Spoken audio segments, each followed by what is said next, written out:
That is Ryan Stevenson on Rhema in the Eye of the Storm. It's a bit like that at the moment, really, isn't it? With, school holidays in the middle of winter.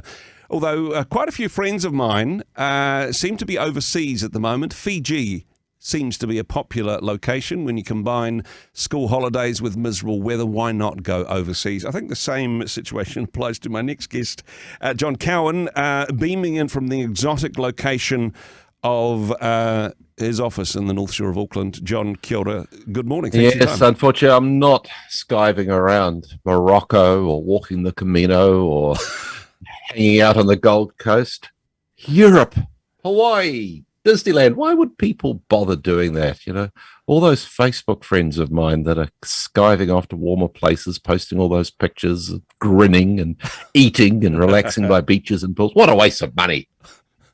Yeah, of course, I'm really jealous, but and I'm not really proud of that. I don't really see myself as being a jealous and envious person, but I am a bit envious of those people that can escape this, what's got to be the dreariest, wettest, darkest winter that I can recall, and that followed on from equally depressing summer and autumn.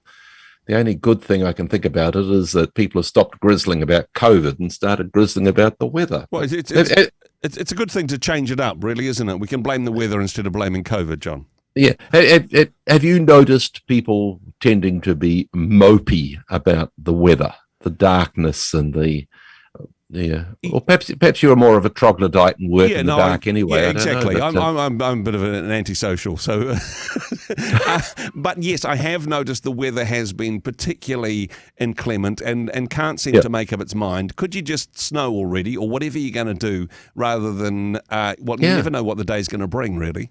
I mean, every day it seems to rain around Auckland anyway. Maybe if you're in a sunnier, brighter place in the country, you can gloat. But us in Auckland, anyway, it's been so wet, I think I'm starting to grow webbing between my toes. I organise a couple of bike rides for friends each week, and so I spend a lot of time staring at weather maps and rain radar, and I can see all these band after band after band of wet weather moving across, loosing across Auckland. I usually just say, oh, let's go anyway, and we get cold and soaked, and occasionally I'll say, no, we better cancel it. Looks like it's going to be wet, and of course we'll then get one of those rare intermissions of beautiful weather. Yeah. I'm not sure where Murphy fits in my theology. Does Murphy fit into your theology? But his law seems to work so often. It does. It's a principle of truth, I think. Yeah. Yeah. Perhaps it's in the Apocrypha, but I've never come across Murphy in the Bible. But anyhow. The gospel according to, yeah. It's getting me down. I'm not a tragic mopey sort, but I've got to admit that this weather is tilting my mood down, and talking to people, it seems to be getting a lot of people down. And I can tell I'm down if my battery is down at 80% even before I start doing anything in the day, because it means I've sat in bed looking at stupid reels and TikToks and oh, you mean your phone battery, not your personal battery? Oh, personal battery's down around 20%. It needs it's well and truly overdue for a rehaul. But no, I'm talking about my phone battery. Yeah. And so then that is a sure sign that my mood is dipping down, and then I'll waste another hour or two before I get to sleep. So I've been reading up about this, and apparently it is very normal for people to sort of enter into hibernation mood over winter. Yeah. And to be less social and more somber, even if the winters aren't as dark and as wet and miserable as the one we're having. Finally, there's a medical condition to explain my personality, John. This may be good news. Oh, there's all sorts of names I could pull out of a medical dictionary. No. What you've got, they'll probably name after you. Wow, that's good. Oh, you've got the Urquharts. The Urquhart We're terribly syndrome. Sorry for you and your family. Yeah. But there is a more serious version of what I'm talking about. I'm not just talking about the winter blahs. There's a thing called a seasonal affective disorder, SAD, great acronym that, SAD, seasonal affective disorder. And it's a genuine depression that, folks, if you've got it, you'll know how miserable it is, where people slide into this real deep gloom, and sleep and appetite and energy and interaction with others, they all get impacted. And also the sadness and agitation and hopelessness and muddled thinking that is part of the wretchedness of depression. And so you have my genuine sympathy. I'm feeling mopey and are down a little bit because of the wet weather. But if you've got genuine seasonal affective disorder, my sympathies. Yeah. And if you've got more than just the winter blues, hey, your doctor is always a wise person to bring on board. They might be able to get you lined up with some counseling and some therapy, and maybe even give you something to give you a bit of a holiday from your mood. Yeah. But apparently this is more of a problem in Scandinavia, I was reading. With their long, dark, cold winters, people get it a lot. Or is it because of IKEA and all that flat pack furniture? Because that would send me into a depressive spiral. Seriously.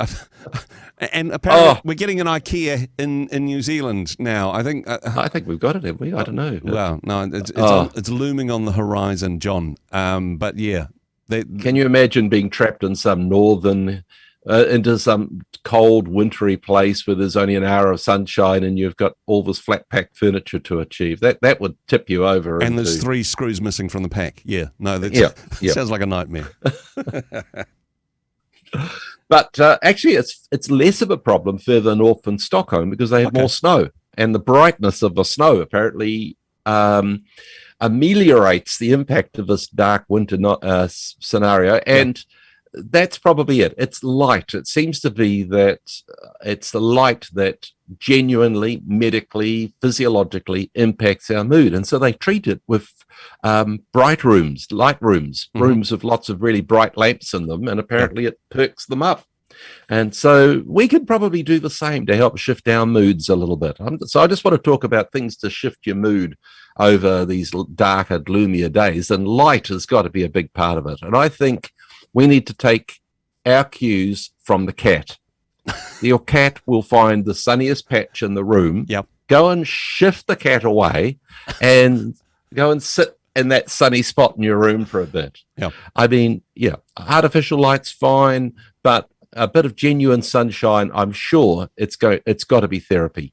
So find the sunniest patch in the room, pull the curtains back, and I'm lucky enough to live not too far away from a beach. And I've also got a couple of dogs that look at me with mopey eyes if I don't get them out. So every day I get out into the beach, and I'm sure that helps a lot. Yeah. And so can I urge you, if you're able to, get outside during your lunch break or whatever and turn your face towards the sun, or at least the brightest part of the grey sky, and go, this is therapy. Create the vitamin D in my skin and let me feel a little bit better. And I think it's got to work. I mean, we're not meant to be indoors all the time. For years, I worked in a hospital. The apartment I had no windows. Wow. And over winter, I'd arrive in the dark and I'd leave in the dark at the other end of the day. And it was like, submariners saw more sunshine than I did during those years. It's like Scandinavia without the snow. Yeah. But, and so when I can, I get out into the sunshine, and I think that works. There's also other things. And look, I think most people already know these things that have been discovered to help reduce depression and boost people's moods. Things like, making tiny steps towards goals and eating wisely and sleeping regularly and having some fun. But all those things are so hard to do when you are feeling blah. When you're feeling blah, all you want to do is go and eat some rubbish out of the refrigerator and turn your phone on or slump down in front of the TV. It is so hard to think, yes, I shall go and work steadily on that project in my garage. I shall go and I shall have a nice salad. No, it's not. Sorry to interrupt, John. I think that we started with talking about hibernation, and hey, maybe nature can teach us something here, because instead of hibernating, should we just make like the ducks and fly north for the winter, like all of your friends that are on Facebook at the moment? Because I mean, if you got the money, why not, right? Well, look, hey. One of the things that I would recommend is even a winter holiday. Yeah. You don't have to go quite as far as Fiji. Maybe just getting out to, booking a little bit of a road trip or something like that could perk your mood up. But hey, failing all that, how about a month in Hawaii or walking the Camino? Just don't expect me to click like on your photos when you paste it on Facebook. I'll be sitting here going, envy. Exactly. But hey, look, it's just the time of year. Maybe it is appropriate just to contract down on yourself and hibernate a bit, but do get a bit of sun in your life. Do those things that make a bit of fun, and perhaps bring someone on board. Someone will nag you to get out and do something. And I wish you all the best. Sunnier days. We're on the home straight to Christmas, so sunnier days are ahead. Looking forward to it, John. Hey, appreciate your comments as always. Thanks very much for being on the show today. My pleasure.